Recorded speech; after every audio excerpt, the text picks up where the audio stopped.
नमस्कार। कैसे हैं आप? मेरे ख्याल से अच्छे होंगे। पढ़ाई लिखाई कर रहे होंगे, बहुत सारे लोग नए होंगे जिनको अभी जानकारी चाहिए होगी, जो यूपी पीसीएस की तैयारी करने की सोच रहे हैं। उनको जानकारी चाहिए होगी कि ये एग्ज़ाम कैसे होता है, वास्तव में ये एग्ज़ाम है क्या, कैसे इसके पेपर होते हैं, कौन फॉर्म डाल सकता है, किस आयु वर्ग के लोग फॉर्म डाल सकते हैं, क्या कुछ शारीरिक पात्रता भी है, यानी कि फिजिकल रिक्वायरमेंट कुछ होती है या नहीं होती है। जब हम पढ़ाई करते हैं तो कौन सा सब्जेक्ट लें, बहुत सारे सारे लोगों का प्रश्न होता है कि कौन सा सब्जेक्ट लें जिससे तैयारी करने में हमको आसानी हो। इन सभी शंकाओं का समाधान पहले भी हम कर चुके हैं, लेकिन इस बीच यूपी कमीशन ने अपने सिलेबस में परिवर्तन किया है। तो सिलेबस में परिवर्तन करने के बाद में ये पहला डिटेल वीडियो है जिसमें मैं आपको बताऊंगा यूपी पीसीएस के बारे में, वो सब कुछ जो शुरुआती दौर में आप जानना चाहते हैं। ये वीडियो खास करके नए कैंडिडेट के लिए है, लेकिन पुराने कैंडिडेट इसको जरूर देखें जो कुछ दिनों से तैयारी कर रहे हैं, कुछ ना कुछ उनको भी यहाँ पर मिलेगा। चलिए शुरू करते हैं इस वीडियो को। हेडिंग देख के ही आपको पता चल जाना चाहिए पूरी जानकारी का मतलब क्या है। पूरी जानकारी का मतलब ये कतई नहीं है कि हम यहाँ आपको पढ़ाएंगे, लेकिन पूरी जानकारी का ये जरूर मतलब है कि इसके बाद यूपी पीसीएस के बारे में अलग आपको कुछ शायद ही पूछना पड़े, और अगर आपको पूछने की जरूरत पड़ती है तो नीचे कमेंट बॉक्स में मैसेज डालिएगा और मैं उसका उत्तर दूंगा, चाहे नए वीडियो के माध्यम से या कमेंट के माध्यम से। वास्तव में जो ये एग्जाम होता है, ये उत्तर प्रदेश लोक सेवा आयोग, ये यूपी पीसीएस यहाँ पे लिखा हुआ है। अगर इसको हम एग्जाम कंडक्ट करने वाली एजेंसी के बारे में बात करें तो इसको यूपी पीएससी कंडक्ट कराती है, यानी Uttar Pradesh public service commission के द्वारा ये कंडक्ट कराया जाता है। यूपी पीएससी केवल इसी एग्जाम को नहीं कंडक्ट कराती है, अन्य बहुत सारे एग्जाम हैं जिनमें से सबसे प्रोमिनेंट एग्जाम यही है, यूपी पीसीएस का एग्जाम। यानी जो प्रांत की सबसे बड़ी सिविल सर्विसेज जो सेवा है, उनके कैंडिडेट्स को चयनित करने का कार्य ये एजेंसी करती है। बाकी बहुत सारे और सारे एग्जाम हैं, आप फॉर्म भी डालते हैं, आरओ का एग्जाम यही कराती है, बीओ का एग्जाम यही कराती है, बहुत सारे और एग्जाम है, जैसे नर्सिंग के एग्जाम है ये कराती है, कुछ शिक्षा विभाग के एग्जाम कराती है, जैसे जीआईसी का एग्जाम ये कराती है।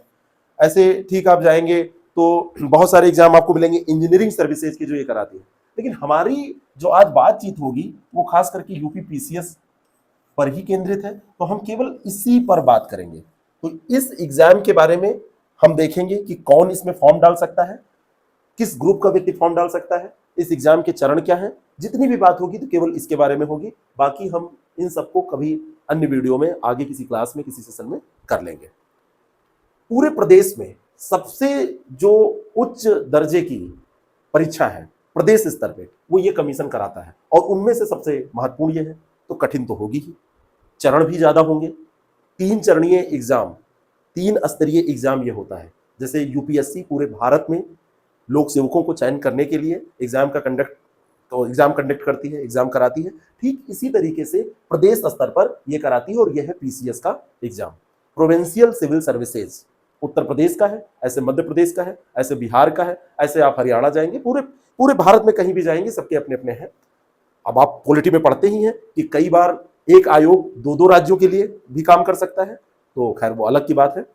लेकिन यहां यूपी कमीशन की बात हम करने जा रहे हैं। सबसे पहला जो लोगों का प्रश्न होता है कि ये किस स्तर की परीक्षा है, तो स्तर बोले तो यानी कि जो चयन होता है वो चयनित होने के बाद में किस क्लास के ऑफिसर आप बनते हैं। जैसे आप अगर आईएएस बनते हैं, अगर आप आईपीएस बनते हैं, तो इसको कहते हैं क्लास 1 अफसर बन गए आप, कहते हैं ना क्लास 1, क्लास ए, इसको हिंदी में का वर्ग, आ वर्ग, ऐसे अलग अलग नामों से जाना जाता है। लेकिन जब आप पीसीएस में आपका चयन होता है तो शुरुआती दौर में आप ग्रुप बी की सेवाओं के लिए आपका चयन किया जाता है, बाद में आप प्रमोट करके यहाँ पे पहुंच सकते हैं, बाद में आपका प्रमोशन होगा, पीसीएस लोग भी आईएएस बन जाते हैं, पीपीएस लोग आईपीएस बन जाते हैं, ये सारी चीजें बाद में। लेकिन सिलेक्शन जब होगा तो ग्रुप बी सर्विसेज के लिए आपका सिलेक्शन होगा। बहुत सारे लोगों के मन में चल रहा होगा वेतन कितना होता है, अलग अलग पदों के लिए अलग अलग स्केल है। 5400 पे स्केल होता है एसडीएम का, 5400 पे स्केल होता है जो डिप्टी एसपी बनते हैं, समाज कल्याण अधिकारी बनते हैं, ट्रेजरी ऑफिसर बनते हैं, डिस्ट्रिक्ट लेवल की जितनी भी पोस्टें हैं उनमें 5400 पे ग्रेड। कुछ पोस्टें डिस्ट्रिक्ट लेवल पे भी हैं जिसमें 4800 पे ग्रेड भी है। वो सब बात की बात है, पहले आप ये समझ लीजिए कि इसकी तैयारी कैसे करेंगे और कैसे फॉर्म डालेंगे। तो ये स्तर हो गया। अब बात आती है कि योग्यता क्या होनी चाहिए। योग्यता क्या होनी चाहिए, कितना पढ़ा लिखा व्यक्ति होना चाहिए जो फॉर्म डाल सकता है। कई बार आपको जैसे टीचर बनना है तो मांगा जाता है पीएचडी आप किए होंगे तो टीचर बनेंगे महाविद्यालयों में, डिग्री कॉलेजेस में। लेकिन आपको आईएएस बनने के लिए, पीसीएस बनने के लिए बहुत ज्यादा पढ़ा लिखा होना जरूरी नहीं है। हाँ, लेकिन इतना जरूर है कि आप इंटर पास करके एग्जाम नहीं दे सकते। आपको सामान्य तौर पर स्नातक की डिग्री चाहिए। स्नातक का मतलब क्या होता है? आपने बीए कर रखा है, आपने बीएससी कर रखा है, आपने बीकॉम कर रखा है, आपने बीटेक कर रखा है, आपने बीई कर रखा है, आपने एमबीबीएस कर रखा है, कुछ भी नहीं आप कर रखे हैं, बस स्नातक के समतुल्य है वो, तो आप फॉर्म डाल सकते हैं। आप एलिजिबल है, योग्यता आपकी है। योग्यता में केवल पढ़ाई ही नहीं है, योग्यता में और बहुत सारी चीजें हैं, लेकिन पढ़ाई की योग्यता सबसे मेन मानी जाती है कि हाँ कितनी पढ़ाई करने के बाद में। दूसरी बात आती है कि हम पढ़ाई कर रहे हैं तब फॉर्म डाल सकते हैं या उसके बाद डाल सकते हैं। जब फॉर्म निकलता है तो उसमें तिथि दी हुई होती है एज भी काउंट करने के लिए, और ये रहता है कि आप अगर अंतिम समय में पता चला कि आपकी परीक्षा भी हुई नहीं है और फॉर्म आ गया है तो यूपीएससी में ये रहता है कि अपियरिंग एग्जाम आप दे सकते हैं। बीए आपका लास्ट ईयर है, बीएससी आपका लास्ट ईयर है, लेकिन शर्त ये होती है कि 21 साल का जो इन्होंने एज का वो रखा है क्राइटेरिया, वो पूरा होना चाहिए। अगर आप 21 साल के हो गए हैं तो आप भर सकते हैं, यानी कि दोनों कंडीशन आपको पूरी करनी है, तो ये तो आप समझ ही जाएंगे। लेकिन कम से कम स्नातक आपको होना चाहिए। लेकिन केवल स्नातक होने से काम नहीं बनता है। स्नातक होने से काम क्यों नहीं बनता है? क्योंकि सारी पोस्ट के लिए आप एलिजिबल नहीं होते हैं। उसमें क्या होता है, सारी पोस्ट के लिए आप एलिजिबल नहीं होते हैं, तो मेरा कई बार लोगों से सुझाव ये रहता है कि बहुत सारे लोग जब तैयारी करने आते हैं तो वो केवल स्नातक करके बस तैयारी में जुट जाते हैं। मेरा मानना है कि केवल स्नातक करके आप बैठिए नहीं। स्नातक करके इसलिए नहीं बैठिए क्योंकि मैं आपको कुछ पोस्ट दिखाने जा रहा हूं जिसमें कुछ अलग डिफरेंट अगर आपने कर रखा है तो उसका बड़ा लाभ आपको मिल जाता है। जैसे एक पद यहां पर मैं आपको ये दिखाना चाहता हूं, ये देखिए, ये पद है प्रधानाचार्य सरकारी इंटरमीडिएट कॉलेज, लड़कों या लड़कियों का। इसमें आपसे कहता है ये कि आप स्नातकोत्तर डिग्रीधारी होने चाहिए, यानी कि कम से कम आपके पास स्नातकोत्तर की डिग्री होनी चाहिए, यानी आप पीजी हो, पोस्ट ग्रेजुएट हो। पोस्ट ग्रेजुएट में वही है, एमए है, एमकॉम है, बीकॉम है, जैसे भी वो बहुत सारे स्ट्रीम से एमएससी आपने कर रखा है, एमटेक कर रखा है। लेकिन साथ में बीएड, बीटी, उत्तर प्रदेश का डिप्लोमा, एलटी शिक्षा विभाग, खास करके जिसको आप कहते हैं बीएड के नाम से आप ये डिग्री जानते हैं, बैचलर इन एजुकेशन, आपने अगर ये कर रखा है तो आप इसके लिए एलिजिबल हैं। कुछ पोस्ट और हैं, जैसे आपने अगर सोशियोलॉजी में बीए कर रखा है, बीए में आपका एक सब्जेक्ट ये रहा है, आपने इकोनॉमिक्स में एमए कर रखा है, अब ये अगर आपने कर रखा है तो सप्लाई जो जिला पूर्ति अधिकारी होते हैं, जिला पूर्ति अधिकारी के लिए ये स्पेशल क्राइटेरिया है कि ये होना चाहिए, है ना। आप लेबर संबंधी, लेबर विभाग की लेबर कमिश्नर की पोस्ट आती है, उसमें ये माना जाता है कि आप अगर कॉमर्स से हैं या इकोनॉमिक्स, उसमें अलग अलग पूरी लिस्ट दी होती है, तो आपको वहां पे तभी फॉर्म डालने को मिलेगा, तभी आपका चयन होगा, नहीं तो उस पोस्ट के लिए आप एलिजिबल नहीं रह जाएंगे। ऐसे बहुत सारी पोस्ट हैं, कई पोस्ट हैं ऐसी जो आपको अगर फॉर्म डालना है तो पीजी भी जरूरी है, और पीजी होने के साथ साथ में आपको कुछ स्पेशल डिग्री भी रखना जरूरी है।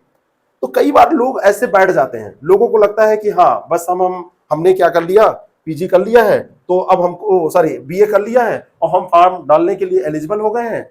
देखिए, जिला परिवीक्षा अधिकारी किसी भी मान्यता प्राप्त सामाजिक कार्य संस्थान से मनोविज्ञान, समाजशास्त्र, सोशल वर्क में स्नातकोत्तर डिग्री, स्नातकोत्तर का मतलब होता है पीजी, उसकी समकक्ष योग्यता या सोशल वर्क की किसी भी शाखा में स्नातकोत्तर डिप्लोमा, सहायक श्रम आयुक्त, आर्ट्स में डिग्री, समाजशास्त्र, अर्थशास्त्र, वाणिज्य, कानून एवं विषय, इस कानून एक विषय के रूप में रहा हो, जिला कार्यक्रम अधिकारी, समाजशास्त्र या सामाजिक विज्ञान, गृह विज्ञान, सामाजिक कार्य में डिग्री ये आपके पास रही हो, वरिष्ठ व्याख्याता डाइट, बीएड के साथ पोस्ट ग्रेजुएट की डिग्री, ठीक है, सांख्यिकी अधिकारी, किसी मान्यता प्राप्त विश्वविद्यालय से गणित या गणितीय सांख्यिकी या सांख्यिकी, कृषि सांख्यिकी में स्नातकोत्तर। अब जैसे मान लीजिए ये पोस्ट है, तो अगर किसी ने बीए किया हुआ है तो जाहिर सी बात है उसके लिए ये नहीं होगी, तो ये तो स्पेशल पोस्ट हो गई। लेकिन बहुत सारी पोस्ट ऐसी मैंने आपको दिखाई जिसमें सब्जेक्ट का अगर सही से चुनाव कर लिया जाए और अगर आपने पीजी कर रखा हो बीएड के साथ में पीजी भी है आपका, तो आप एलिजिबल हो जाते हैं। तो कभी खाली मत बैठिए। जब आप तैयारी कर रहे हैं, तैयारी करने के दौरान आप लगातार कुछ ना कुछ ऐसे करते रहिए। बहुत सारी पोस्ट होती हैं। पोस्ट की जहां तक बात है, दो भागों में इसको आप बांट सकते हैं। एक भाग इसमें आपका ये हो जाएगा पोस्ट के मामले में, जो केवल स्नातक की पोस्ट होती हैं, तो ये तो सबके लिए हो जाएंगी, लेकिन कुछ स्पेशल पोस्ट होती हैं। और इस स्पेशल पोस्ट में एक सबसे महत्वपूर्ण पोस्ट है जो एलएलबी वालों को मिल जाती है ना। रजिस्ट्रार वाली जो पोस्ट होती है वो भी इसी में आती है, इन्हीं लोगों को मिलती है। बहुत सारी जहां पे विधि अधिकारी शब्द आएगा वहां पे एलएलबी आपसे मांग लिया जाएगा, तो आप एलएलबी कर लीजिए, आप बीएड कर लीजिए। अगर मान लीजिए टीचिंग में नहीं जाना है तो यहाँ पे भी लाभ मिल जाता है। और सबसे खास बात है इनका जो कट ऑफ है, मैंने कट ऑफ वाला एक वीडियो डिस्कस किया था, उस वीडियो में देखिएगा इन पोस्टों की कट ऑफ कम जाती है, हमेशा कम। स्पेशल जो पोस्ट होती है उनकी कट ऑफ कम जाती है। प्रीलिम्स में अगर डबल डिजिट में नंबर ऑफ सीट्स हैं तो अलग से मेरिट जारी होती है, और अलग से मेरिट जारी होने पे वहां पे भी कट ऑफ कई बार कम जाती है, और फाइनल कट ऑफ तो बहुत कम जाती है। एग्रीकल्चर से आपने बीएससी कर रखा है, स्पेशल पोस्ट आपको मिलेगी, उसमें कई पोस्ट पे इंटरव्यू नहीं होता है, मेंस के आधार पर ही मेरिट बन जाती है, कम कट ऑफ पे वहां पे आपका सिलेक्शन हो जाता है, तो आप उसके लिए एलिजिबल हो जाते हैं। तो कभी खाली मत बैठिए, आप कुछ ना कुछ करते जरूर रहिए। अब एक बात और आती है, और वो बात यह है कि कौन से आयु वर्ग के लोग जो हैं वो इसमें फॉर्म डाल सकते हैं। और फॉर्म डालने का मतलब यह है कि जब आप फॉर्म डालेंगे तो तैयारी करेंगे। यहाँ केवल फॉर्म डालने, बहुत सारे लोग फॉर्म डालते हैं एग्जाम देने नहीं जाते हैं, वो बात यहाँ नहीं है। यहाँ पे कौन से लोग फॉर्म डाल सकते हैं, तो आयोग ने कहा कि जिनकी उम्र 21 वर्ष कम से कम, यहां पे याद करिए, लिख लीजिए, कम से कम, और 40 वर्ष अधिक से अधिक हो, अधिक से अधिक हो, वो लोग फॉर्म डाल सकते हैं। यानी कि सीधा कहें तो 21 से 40, लेकिन इतना ही ज्ञान आपके लिए काफी नहीं है। यहां पे दो तीन चीजें मैं और ऐड करना चाहता हूं। ये सामान्य वर्ग की बात है, जो जनरल कैंडिडेट हैं, सामान्य वर्ग के कैंडिडेट हैं, उनकी बात है। लेकिन सामान्य वर्ग की भी बात नहीं है। कैसे कंडीशन में? उस कंडीशन में अगर सामान्य वर्ग का कैंडिडेट नौकरी कर रहा है, ठीक है, अगर सामान्य वर्ग का कैंडिडेट नौकरी कर रहा है तो सामान्य वर्ग का कैंडिडेट और छूट पा जाएगा, 5 साल और एग्जाम दे पाएगा। और अगर कैंडिडेट सामान्य वर्ग का नहीं है, ओबीसी है, एससी है, एसटी है, दिव्यांग है, तो उसको अलग प्रकार की छूट मिलेंगी। इन कंडीशंस के साथ में इधर जब आप देखेंगे तब आपको पता चलेगा कि किस वर्ग का कैंडिडेट कब तक फॉर्म भर सकता है, कितनी उसको छूट दी जाती है। 40 तो सबके लिए हो गया, लेकिन अगर एससी उम्मीदवार है, शेड्यूल कास्ट का है, तो 5 साल उसको और छूट मिल जाएगी। एसटी उम्मीदवार, उसको भी 5 साल छूट मिल जाएगी। ओबीसी को भी 5 साल की है। अगर वो खिलाड़ी है, कुशल खिलाड़ी है, उसके पास सर्टिफिकेट है, तो 5 साल की उसको छूट मिल जाएगी। राज्य सरकार के कर्मचारी किसी भी वर्ग के हो, चाहे वो सामान्य हो, चाहे ओबीसी हो, एसटी हो, उनको 5 साल की अतिरिक्त छूट मिलेगी। बात समझ में आ रही है? और उत्तर प्रदेश के शारीरिक रूप से जो दिव्यांग श्रेणी के लोग हैं उनको 15 साल की छूट मिलती है। तो 15 साल की छूट निकालने के लिए अब 40 में 15 जोड़ दीजिए, यानी कि जो दिव्यांग जन है वो 55 साल तक फॉर्म भर सकते हैं। उत्तर प्रदेश के आपातकालीन कमीशन अधिकारी 5 साल, 60 सर्विस कमीशन अधिकारी 5 साल, और भूतपूर्व सैनिक को भी 5 साल की छूट दी जाती है। जिस वर्ग से वो बिलोंग करते हैं उसमें 5 साल का अलग से उनको वेटेज मिल जाएगा। ये आयु वर्ग की बात हो गई। अगली बात हमको करनी है कि शारीरिक पात्रता भी है क्या किसी पोस्ट पे? सारी पोस्ट पे शारीरिक पात्रता नहीं है, लेकिन 2 पोस्ट ऐसी हैं जिनमें शारीरिक पात्रता है। और 2 क्या, उसको 3 पोस्ट कह दीजिए, क्योंकि कभी कभी जैसे आबकारी निरीक्षक की पोस्ट भी इसमें आ जाती है। तो जिन पोस्टों पर शारीरिक पात्रता की बात होती है, जैसे डीएसपी की पोस्ट जो है, साथ में आपकी ये होमगार्ड जो अधिकारी होते हैं, डिस्ट्रिक्ट होमगार्ड अधिकारी, जिला होमगार्ड अधिकारी, और आबकारी निरीक्षक, ये 3 पोस्ट है।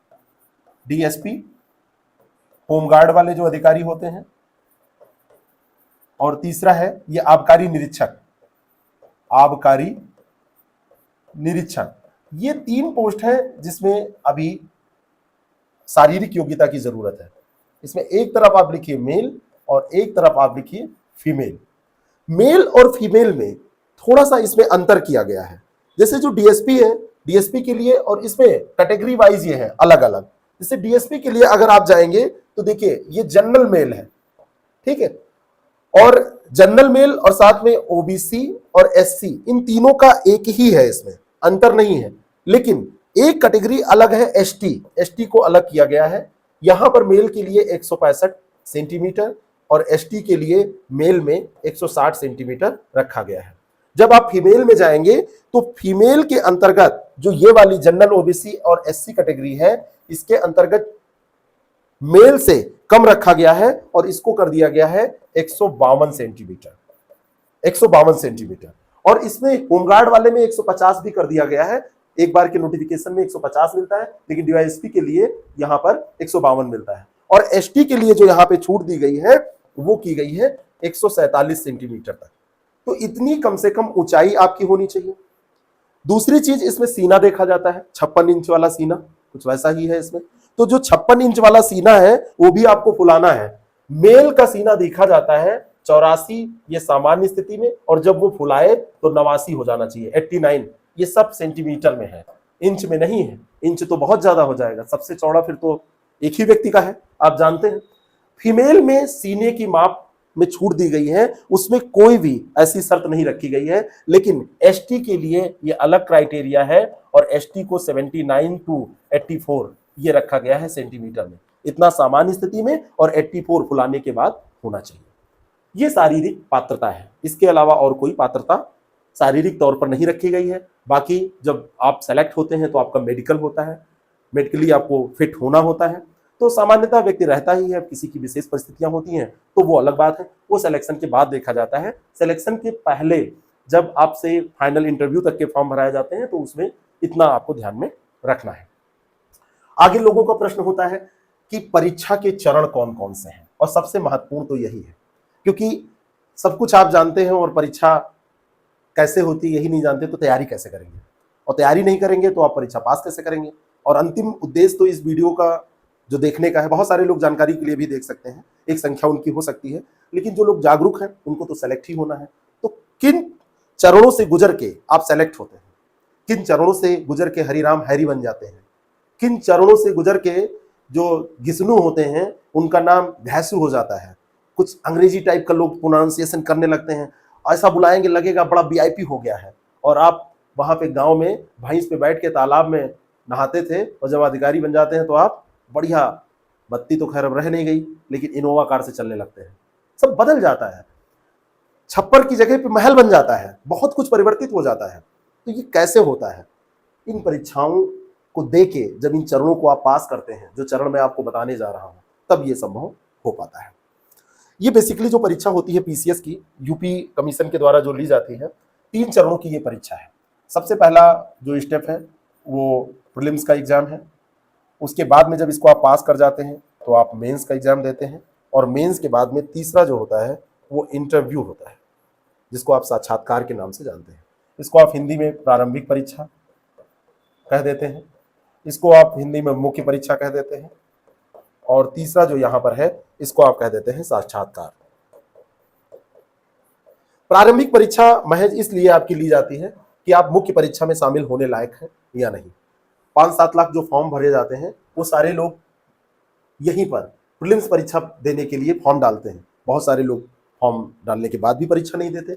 यहां पर कितने लोग पास होंगे ये डिपेंड करता है कि उस साल की सीटें कितनी हैं। अगर उस साल मान लीजिए कि 300 सीटें आई तो प्रारंभिक परीक्षा में 15 गुना लोगों को क्वालिफाई कराया जाता है। तो यहां पर 4500 लोगों को पास कर दिया जाएगा और ये चले जाएंगे मेंस परीक्षा के लिए। मेंस परीक्षा में जितने लोग पास करेंगे, ठीक है, वो जाएंगे फिर इंटरव्यू के लिए। 300 लोगों को पास होना है और यहां पर 15 गुना को पास कराया गया है। यहां पे आते आते केवल 2 गुना लोग, 2, सवा 2, 2.5 गुना लोग यहां पे आते हैं, यानी कि लगभग 700 के करीब रिजल्ट यहां पर दिया जाता है। 700-800 लोग इंटरव्यू देंगे और इनमें से 2 पे 1 लिया जाएगा या थोड़ा सा ज्यादा रेशियो, तो 300 लोग यहां पर सेलेक्ट होंगे। प्रारंभिक परीक्षा अगर आपको पास करनी है तो आप 2 पेपर देते हैं। एक पेपर आपका जो होता है, अब हम बात करने जा रहे हैं प्रीलिम्स एग्जाम की, कैसे इसको पास करें ये बाद में कभी बताएंगे, लेकिन इसमें 2 पेपर होते हैं और 2 पेपर में एक आपका जीएस का पेपर होता है, ये पेपर आपका फर्स्ट होता है, और दूसरा पेपर आपका होता है सीसैट का।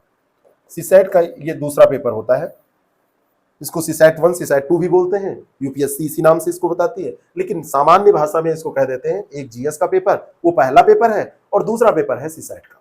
जीएस का जो पेपर है ये 200 नंबर का होता है, 150 क्वेश्चन इसमें पूछे जाते हैं, एक क्वेश्चन 1.333 मार्क्स का होता है, और इसमें 150 क्वेश्चन होते हैं, और इस तरीके से इसके जो मार्क्स होते हैं वो 200 होते हैं। सीसैट का जो पेपर है इसमें 100 क्वेश्चन पूछे जाते हैं, हर एक क्वेश्चन 2 मार्क्स का होता है, और टोटल जो पेपर होता है वो 200 मार्क्स का होता है। यहाँ पे भी 200 मार्क्स, यहाँ पे भी 200 मार्क्स। ये वाला जो पेपर है इसके साथ सबसे खास बात यह है कि इसमें केवल 33% आपको लाना होता है। 33% का मतलब होता है कि 66 मार्क्स ले आते हैं तो आप पास हो जाते हैं। इस पेपर के मार्क्स अगर बात करें तो इस पेपर के मार्क्स अगर ऐड करने की बात की जाए मेरिट में तो ये नहीं होते हैं, यहां से मेरिट बनती है। यहां से जब मेरिट बनेगी तो यानी यहां पर ही फाइट होती है, यहां पर फाइट होती है, यहां से मेरिट बनाई जाती है।